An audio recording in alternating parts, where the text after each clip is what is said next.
What's going on, guys? Welcome to the channel. Today we are installing the AFE power high clearance MACH Force-Xp axle-back exhaust system on the Jeep JL, and we're going to do some sound clips before and after, so stay tuned.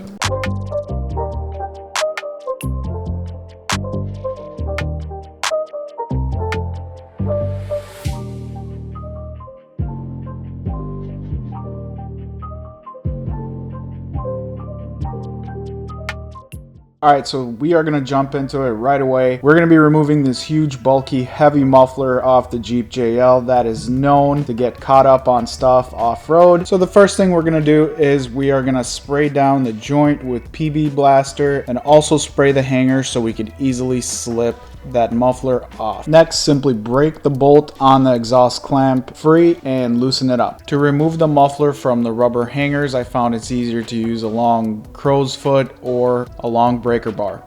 And then comes the fun part of trying to wiggle the muffler off the pipe, which may take you a minute or two wiggling it back and forth and trying to slide it off. Eventually, it'll just come off. It also really hurts when it falls on your face. Ask me how I know. And now we're just going to slip on the brand new stainless steel pipe with a clamp, but we're not going to tighten it yet until we get everything settled into place. Align the new exhaust to the factory rubber grommet and slide it in. And then the last piece to install is the powder coated exhaust tip. So when you're installing this, make sure that you kind of adjust it to how much reveal you want to see from the back of the Jeep, since you have some room to play around with it. And then last but not least, we tighten everything up nice and tight. Tighten up the exhaust tip.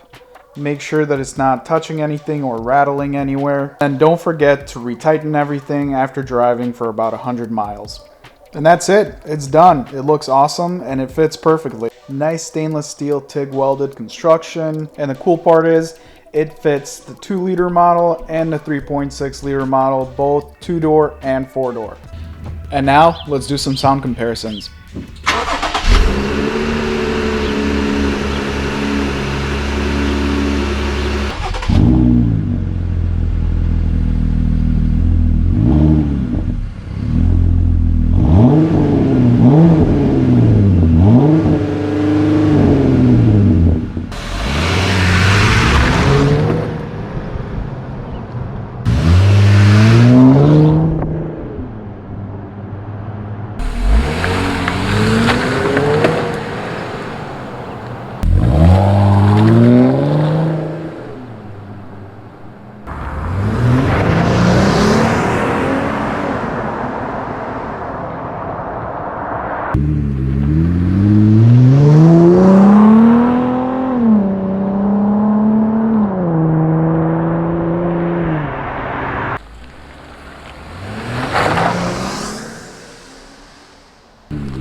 And with the roof on, it's really not that much louder in the Jeep. Originally, I was really worried about it being too loud or obnoxious, and it actually sounds really decent. It's got that aggressive tone to it, and I kind of like it. So for 160 bucks, I honestly can't believe I haven't done this earlier, and I am extremely happy that I did it now. And there you guys have it, completely tucked up, out of the way. It looks awesome. It sounds great. I'll put a link down in the description so you can get yours. And as always, guys, I want to thank you for watching. If you like the video, make sure you hit the like button, smash the subscribe button. I have a lot of new exciting content on the Jeep and on the Can-Am coming up. And I will see you in the next video. Later.